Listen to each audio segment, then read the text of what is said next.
Imaginez un instant l'effet papillon, dans toute sa splendeur. Euh, une seule phrase. Une simple ligne de texte. Exactement. Une ligne rédigée il y a plus de 2 millénaires et demi. Et pourtant, à cause d'une infime ambiguïté grammaticale, cette unique séquence de mots a agi comme un prisme gigantesque. Un prisme qui a littéralement séparé la lumière de la révélation biblique pour donner naissance à deux des plus grandes traditions spirituelles du monde. C'est fou quand on y pense. Cette petite bifurcation linguistique n'a pas seulement provoqué des débats intellectuels, tu vois, elle a façonné des millénaires d'histoire. Elle a inspiré l'architecture de cathédrales majestueuses. Elle a influencé la géopolitique mondiale. Voilà, et posé une grande partie des fondations de notre pensée occidentale. C'est un vertige historique fascinant. Je suis ravie de vous accueillir pour cette nouvelle plongée analytique. Notre document source du jour s'intitule « Deux lectures Messie.docs ». Un texte très riche. Très riche, oui. Et la mission de notre analyse aujourd'hui, c'est de plonger au cœur du livre d'Ésaïe, au chapitre 9, verset 6. Ou 9 verset 5, selon les Bibles qu'on utilise. C'est ça. Le but est de décortiquer ce mystère pour comprendre les logiques internes du judaïsme et du christianisme face à ce texte précis. Et juste avant d'entrer dans la mécanique de ces textes, il est fondamental de poser les règles du jeu pour cette analyse. Ah oui, c'est crucial. Le document sur lequel nous nous appuyons a une vocation très stricte, que nous partageons intégralement. Il ne s'agit en aucun cas de prendre parti. Surtout pas. Mais d'émettre un jugement de valeur ou de valider une vision théologique au détriment d'une autre. Notre démarche est purement historique et analytique. Le but est de rapporter fidèlement les idées contenues dans nos sources. Pour mettre en lumière la manière dont deux traditions distinctes peuvent lire un même texte sacré avec une rigueur équivalente. Absolument. Il n'y a ici aucune hiérarchie des croyances à établir. Je suis prêt quand tu l'es. Le cadre est posé. Pour quiconque aime les moments de révélation intellectuelle et déteste la surcharge d'informations ou le jargon, c'est le raccourci parfait. Déballons tout ça. Par où on commence?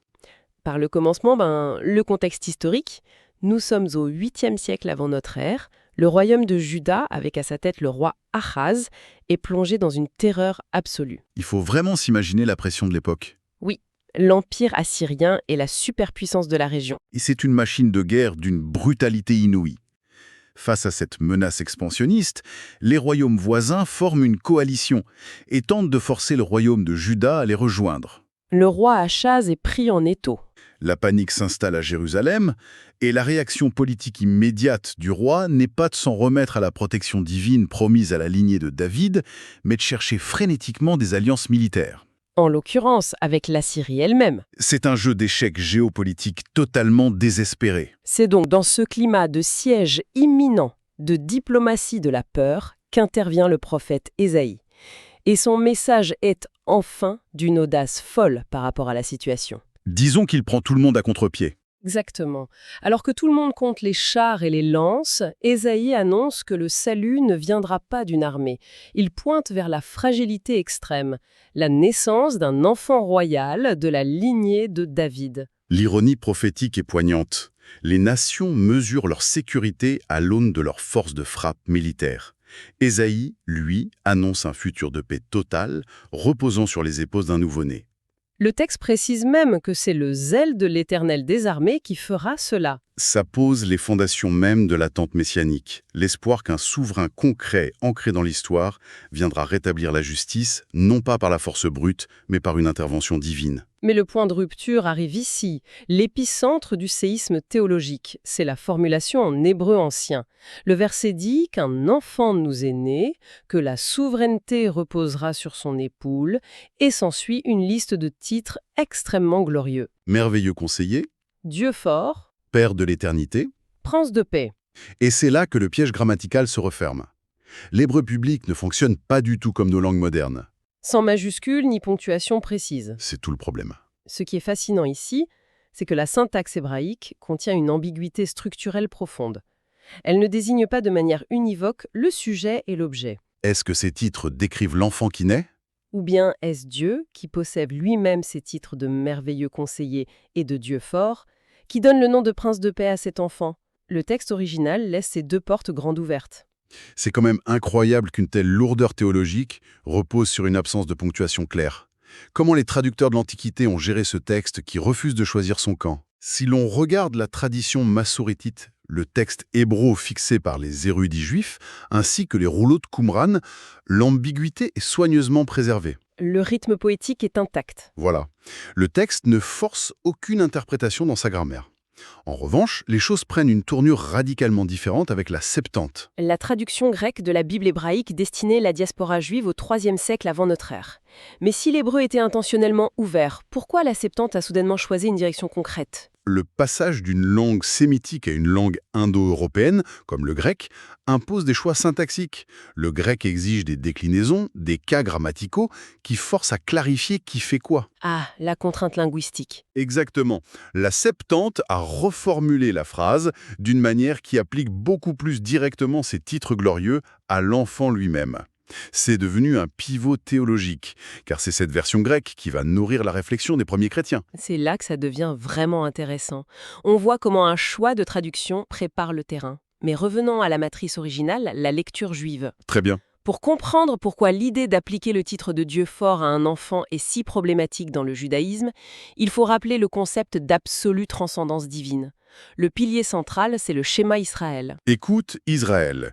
L'Éternel est notre Dieu, l'Éternel est un. C'est ça. Cette affirmation déclare que Dieu est infini, indivisible et totalement distinct de sa création. Mélanger le créateur et la créature est la définition même de l'idolâtrie dans la pensée juive. Si Dieu, l'infini absolu, devenait un être humain en chair et en os, il deviendrait par définition limité, Il occuperait un espace précis dans un temps précis. ce qui est une impossibilité logique fondamentale.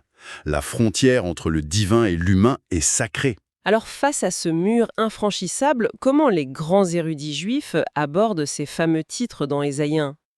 Notre source met en lumière le travail de Rachi, un rabbin français du XIe siècle dont les commentaires font autorité. En lisant l'hébreu, Rachi applique une logique implacable basée sur ce monothéisme strict. C'est Dieu seul qui est le sujet. Voilà. Sa lecture donne ceci.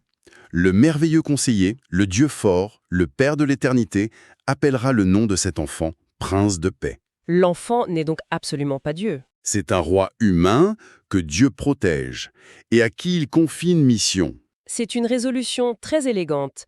Et le document mentionne aussi Radak. Sa perspective est un peu plus métaphorique. Radak propose effectivement une approche complémentaire. Il accepte que l'enfant puisse être désigné par ses noms, mais comme une magnification poétique. L'enfant reflète l'autorité divine. Il agit au nom de Dieu. Le document dresse un parallèle avec le livre de l'Exode, quand Dieu dit à Moïse qu'il le fera Dieu pour Pharaon. Exactement. Personne ne pense que Moïse est devenu divin. C'est un langage métaphorique. Cela dessine un Messie très spécifique, un roi historique, de la lignée de David, dont la mission est concrète. Rassembler les exilés, reconstruire le temple et instaurer une paix politique. Le salut vient du retour à la Torah, pas d'une transformation de la nature humaine. C'est l'essence de l'espérance juive, guidée par Dieu, mais ancrée dans l'histoire. Ce qui amène inévitablement une question fascinante. Si la perspective juive est focalisée sur la protection des frontières de Dieu, comment les premiers chrétiens ont-ils pu utiliser ce même texte pour justifier un Dieu incarné? Point, quel est le glissement de paradigme? Le changement réside dans le diagnostic même du problème humain. Le judaïsme voit le mal comme une brèche dans la justice qu'il faut réparer par l'observance de la loi. D'accord. Le christianisme naissant, lui, part d'un postulat différent. L'humanité est atteinte d'une maladie mortelle en son centre. L'être humain est ontologiquement incapable de s'extirper seul du péché et de la mort. Une incapacité ontologique. Concrètement, le christianisme estime que c'est l'essence même de l'être humain qui a besoin d'être soigné. C'est la métaphore parfaite. L'humanité est un patient nécessitant une intervention radicale. L'idée que Dieu franchisse la frontière pour devenir homme n'est plus perçue comme une limitation dégradante, mais comme l'acte d'amour par excellence. Le médecin descend lui-même dans la zone de quarantaine. C'est cette nécessité d'une guérison de l'intérieur qui éclaire la lecture chrétienne d'Ésaïe 9. L'ambiguïté grammaticale est résolue selon la traduction grecque. Les titres appartiennent à l'enfant. L'enfant est le Dieu fort. Le document cite Athanase, un des grands-pères de l'Église, qui résume l'incarnation avec cette phrase vertigineuse « Dieu s'est fait homme pour que l'homme devienne Dieu ». Cette formule d'Athanase est capitale. Elle explique que Dieu assume volontairement la fragilité pour pouvoir hisser la nature humaine vers la vie éternelle. C'est un échange. Et cela bouleverse totalement la promesse faite à David. Le concept de royauté est transfiguré. Ce n'est plus un trône géopolitique à Jérusalem, c'est un règne spirituel dont la portée est universelle. Avec la croix qui devient le sceptre de ce royaume. Un trône fondé sur le don de soi absolu. Cette redéfinition transforme l'attente. La résurrection devient la preuve que les chaînes de la mort sont brisées. L'enfant inaugure un royaume dont le point de départ est l'intériorité de la personne. Nous sommes face à deux architectures de pensée gigantesques, bâties à partir des mêmes syllabes.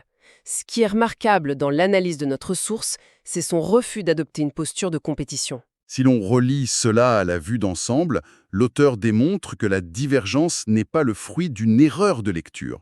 C'est une divergence ontologique qui prend racine dans la manière d'exprimer sa loyauté envers Dieu. D'un côté, le judaïsme protège la transcendance de Dieu. Affirmer l'incarnation risquerait de détruire la pureté de la révélation du Sinaï. De l'autre, le christianisme accueille la proximité de Dieu. Et rejeter l'incarnation serait nier la toute-puissance de l'amour divin. Ce sont deux cohérences internes parfaites. Alors, qu'est-ce que tout cela signifie? Sommes-nous contraints d'observer deux lignes parallèles condamnées à s'ignorer? L'analyse met en lumière un horizon commun fascinant, la toute fin du verset. Le titre de Prince de paix. La paix est l'ultime clé de voûte, bien que la méthodologie diffère. L'approche juive est centrifuge. Elle vise d'abord une paix extérieure, politique, sociétale, pour que le monde devienne un réceptacle digne de la paix divine. Et l'approche chrétienne est centripète. Elle vise la paix intérieure de l'âme, torturée, qui irradiera ensuite vers le monde extérieur. Les chemins sont inversés. Mais la destination, cet horizon eschatologique, est identique.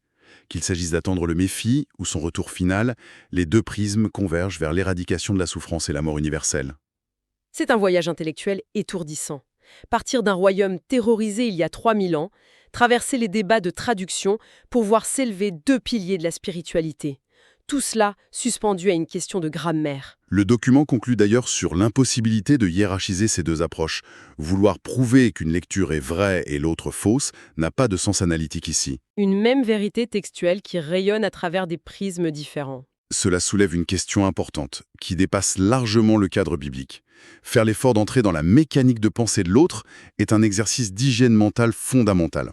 Surtout dans un monde d'informations polarisées. Analyser avec sérieux pourquoi une perspective différente possède sa propre perfection logique, c'est la définition même de l'humilité intellectuelle et de l'esprit critique. L'humilité intellectuelle. C'est une excellente boussole. Pour clôturer notre réflexion, j'aimerais lancer une idée à l'auditoire. Si une simple phrase antique, à cause d'une absence de ponctuation, abrite deux univers conceptuels, entièrement différents mais structurellement imparables, C'est vertigineux. oui, on peut se demander combien d'autres textes fondateurs, que ce soit en philosophie, en droit ou en histoire, pourraient cacher une double lecture similaire. Combien de principes considérons-nous comme univoques simplement par habitude de ne les regarder que sous un seul angle? Une invitation à toujours questionner la grammaire de nos propres certitudes.